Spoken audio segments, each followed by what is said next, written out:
What do Falcons do?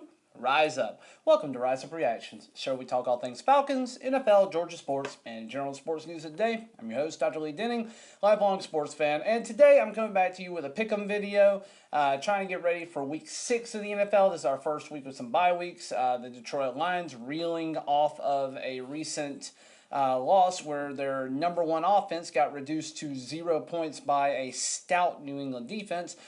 They are off, and I think the only other team off the top of my head is the Houston, who are coming off their first win of the season. Actually, let's double check that.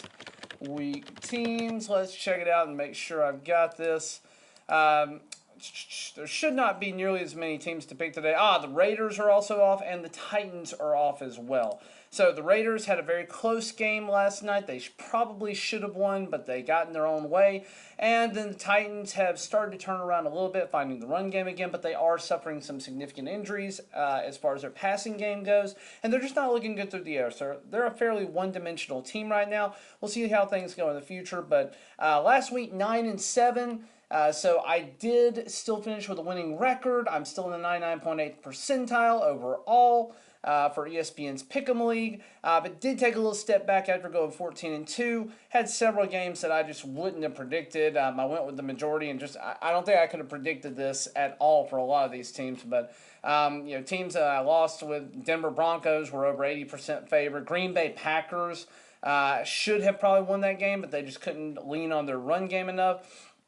Let's see here. Who else were big ones? The Lions, I picked just because I thought their offense was good. I could see the Patriots winning, but I went with them instead. 50-50 pick game here with the Seattle Seahawks versus New Orleans Saints. I didn't suspect that Taysom Hill would decide to just go absolutely hog wild nuts with one of the craziest overall statistical games a player can have.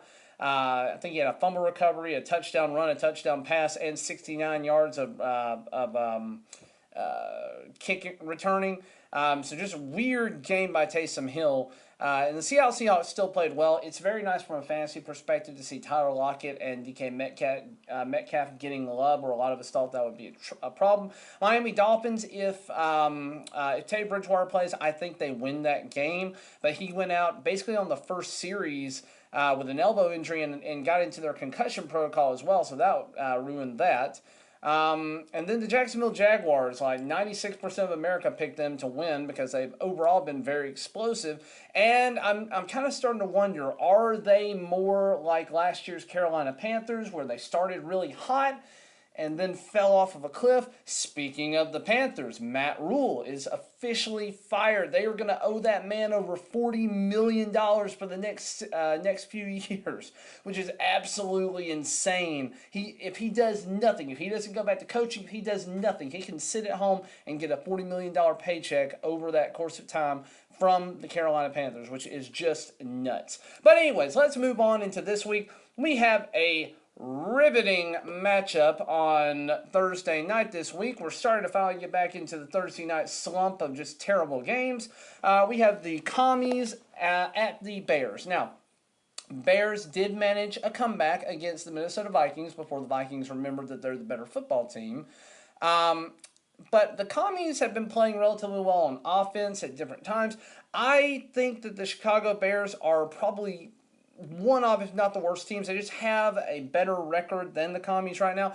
I am going to go Commies here. I don't like it, but I'm going to go with that. I think Brian Robinson, who finally came back, congratulations to him. We're glad to see that he's healthy, coming off of getting shot right before the season, twice in his leg. And he came out and didn't look bad. He outsnapped Antonio Gibson, so I think the Antonio Gibson days are over. If you need to pick up a running back that's still available out there, Brian Robinson would be a guy. But Brian Robinson, I think, will come alive a little bit more in this game. So look for that to happen. Washington Commies over the Chicago Bears. Next, we have the 49ers at the Falcons. Now, the 49ers are playing incredibly competent football right now. Jimmy G is, I think, 35-15 as a starter with the 49ers when healthy. This is a tough one for me to pick just because I do think the Falcons who got robbed of a chance to win the game. I don't think they would have probably won it. I think we would have lost on our own merit, but you just don't know. We're never going to know about that because the refs absolutely screwed us on 2 third-down penalties in the fourth quarter that could have been drive-ending for the Tampa Bay Buccaneers. Even if we had scored a touchdown, I still think Tom Brady is magic and probably would have found a way in the last 30 or 20 seconds of the game to get into the end zone, but still, we never got a chance there. But the Falcons are playing competent football. They are not the worst team in the league by far. They look very good at different times. They're not great through the pass game, but they are developing a solid run game, which is top 10 in the league right now. 49ers have one of the better running games and also have a competent passing game as well. Purely because of that, because I think they're a slightly better team from top down, I am going to give it to the 49ers. I'm going against my heart on this one. I really think the Falcons could suck this one out. Only 7% of America thinks the Falcons could do it. I want to pick them, but I'm gonna go safe here, and I'm gonna go 49ers. Next, we have New England Patriots at Cleveland Browns. Now, Zappy is looking great as our quarterback. I don't know if it'll be him or Jones. It just depends on how Jones' health is looking. But either way, they are looking like a better team, both offensively and defensively, than the Cleveland Browns. And I think that the Patriots are about to come alive and go on a little bit of a tear here. The Browns are reeling.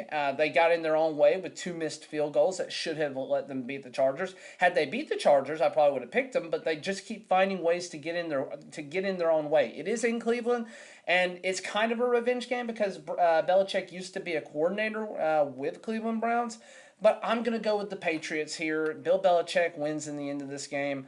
I just think he's a much better coach, and I think their team on defense is a little better, and I think offensively they're fairly matched. But I'm going to go New England Patriots here. Now, the New Jersey, actually, no, we're going to relegate you back to New York. The New York 3-2 Jets against the Green Bay Go Pack Go Packers. Packers could not lean on their run game. I don't know what it is with Matt LaFleur, but he could not lean on the run game with A.J. Dillon and Aaron Jones, both of whom were averaging over 4 yards per carry, and he decided he was going to go through the air in London. I have no clue why they did that. They tried passing multiple times, and it just was not working out against a fairly good New York Giants team right now. So Packers get another shot against a New York team. Jets are playing really, really well. They leaned on Breece Hall, who has looked every bit the early second-round pick that was promised. Yeah, this feels like a big trap game for the Packers. Tom Grossi, if you get a chance to watch this, I'm going to pick the Packers. But man, it would not surprise me the way the Packers are playing right now if the Jets found a way to beat you. But I'm going to go Packers since it's in Green Bay. I think Aaron Rodgers will step up a little bit here. If Green Bay loses this week, I don't have much confidence in them going forward. Next, we have the Jacksonville Jaguars at the Indianapolis Colts. Now, Jacksonville pretty much blanked the Colts earlier this year. Jacksonville still not playing terrible football. They didn't have a great game this last week. A really bad offensive showing overall, and they just didn't look like they were in sync. Indianapolis Colts, they've won 2 games. That's the best that I can say about them. They found a way to win 2 games. What do you want me to say about this? They didn't score a touchdown on Thursday Night Football. Matt Ryan still looks like hot garbage, but they found a way to win. He fumbled twice, just didn't lose any of it. He threw 2 picks. They found a way to make it to overtime. I don't know what you want me to say good about them right now. Michael Pittman looks fine. I really don't know what you want me to say about him. The Jacksonville Jaguars, as much as I've crapped on for this past week and the last couple of weeks, I still think they're the better team. I'm going to go with Jacksonville here. Colts, you just got to get it together. Your line is looking like hot garbage where we thought it was going to be one of the top 5 offensive lines. If the Colts win decisively, I think the Colts are back. If the Jacksonville Jaguars win, I still like them going forward here. And the Colts, I think, will still be a bad team there. So, I'm going to go Jags. I don't feel confident in either team. America is picking 6-4 Colts over Jaguars. I think probably because it's at the Colts and they have a slightly better record. But no, I'm going to go with Jaguars here. Next, we have the Minnesota Vikings at the Miami Dolphins. Now, I may change my mind a little bit later this week because it really depends on the quarterback situation for the Dolphins. I don't know what Teddy Bridgewater's status is as of the making of this video, but if Teddy is out and they have to go with whoever the heck that third string quarterback was, if Tua is still out, which Tua, I don't know if Tua is out for an extended period of time. I don't know if they're going to try to rush him back, but man, the Dolphins looked like hot garbage last week once Teddy went out. And the Vikings, even though they're 4-1, they're not looking like a 4-1 team. They just are finding ways to win, or rather, not give up the win at the, or not give up the game at the end of the fourth quarter here. So games that last year they would have lost by some fluke experience or just giving it up late, they are finding ways to win this year. Because of that, I agree with America 2-3. The Minnesota Vikings over the Dolphins. Now, if Teddy Bridgewater is playing for the Dolphins, it is in Miami. That's going to be probably a hot, humid game. I'm going to give it to the Dolphins if Teddy Bridgewater is playing. If he's not, and if Tua is not, even if Tua is playing, I still don't know that I trust him. I'm going to go with the Vikings here. So I like that. We're going to stick with it. Then we have another 1 o'clock game, the Bengals at the New Orleans Saints. Bengals, another team that just could not get out of their own way and lost to a late Justin Tucker field goal. That man does not miss in the fourth quarter from any distance. Bengals played incredibly well. They are 2-3. That division is basically tearing itself apart right now. Probably the most competitive division overall in the AFC. And then you have the New Orleans Saints, who I still feel like are overall not a great team this year. They're still reeling overall. They're not great. I like the Bengals here. It is in New Orleans, and that is a big, big bonus for New Orleans. But if the Seattle Seahawks with Geno Smith can put up 32 points on them, give me the Bengals. They're playing good defense overall, too, right now. I think they haven't allowed more than 20 or 20... Yeah, I think they're averaging less than 20 points per game. I'm going to pick the Bengals here. I think the offense comes alive, and I think they play relatively well. They're another team that needs to lean more on Joe Mixon. They were doing really well on Thursday Night Football with that a couple weeks ago. They need to lean back on him because they were finally getting the run game going. Then we have a couple more 1 o'clock games to talk about. Baltimore Ravens at New York Giants. Baltimore Ravens, even though New York Giants have a better record, Baltimore Ravens, I think, are a better team top to bottom. New York Giants, you guys have played out of your minds. I'm going to say you're a good team, and I'm going to say this is a lot closer than America thinks it is. It's like 4-1 Ravens over Giants right now. I'm going to go with the Ravens, but I could easily see in New York with the Giants playing competent football. Danny Dimes looked really freaking good in London. He didn't turn the ball over, and he was playing incredibly, incredibly competent football. If Saquon Barkley comes alive, this will be a very interesting game. One that I think we all looked at as a snooze fest in preseason. This is going to be a really good game and a big test. If New York wins this, they're legit. If the Ravens win this, they're still legit no matter what. But the Ravens, if they lose, they're not going to lose big. This will be a really highly contested game, and I do give it to the Ravens.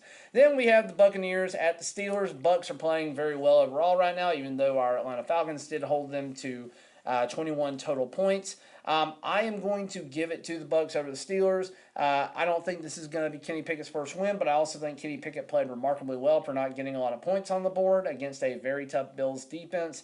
I'm going to go Tampa Bay, though. Most of America agrees with me. And the Steelers, this is going to be your first year under Mike Tomlin that you've had a losing record. I'm just going ahead and calling it. I called it preseason. I'm calling it now. This is looking like a 5, maybe 6-win season for you at best. My Falcons are looking better than I thought they were, so that's one that I don't think you're going to win anymore either. But, again, we'll see what happens with Kenny Pickett leading the way here. Maybe he turns things around. I just don't think it'll be this game.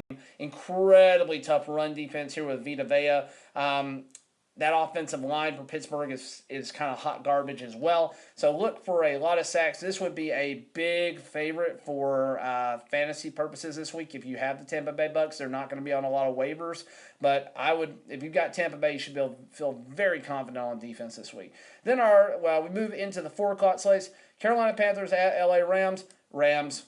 You just lost Matt Rule, Carolina. Baker Mayfield looks like hot garbage. P.J. Walker came in. This would be a perfect time for Matt Corral to come in, except for one of your fourth-string defensive linemen decided he was going to break his leg this in the offseason. But this would be a great chance for you to test him out. I really hate that he's not getting a shot here because Baker, Darnold, and P.J. Walker all are not the answer here. Y'all do have Jacob Eason, who is on your practice squad. He might be a better option than anything else you've got on your active roster right now. And I think if y'all don't get some wins in the next couple of weeks, it's more than worthwhile to bring him up, send somebody down, or cut somebody and go that route. But anyways, that's just my thoughts on it. I think Eason's a better quarterback than anybody that's on that team right now. But the Rams are coming off of a hard loss. It is in L.A. Panthers are going to have to travel without their head coach. It's going to be a really distracting week for them. I don't look for them to do all that well. Rams by a lot. Then we're going to go Cardinals at Seahawks. Cardinals, another team that at times gets in their own way. Seahawks are playing very good football on offense for the most part, but their defense is a little suspect. I do like the Cardinals getting DeAndre Hopkins back here. Now, DeAndre Hopkins, and when they had him in the lineup last year, I believe they won like 7 out of their first 8 games, and then when he was out of the lineup, they only won like 3 or 4 more. So Arizona with DeAndre Hopkins coming back, with Kyler Murray's favorite target.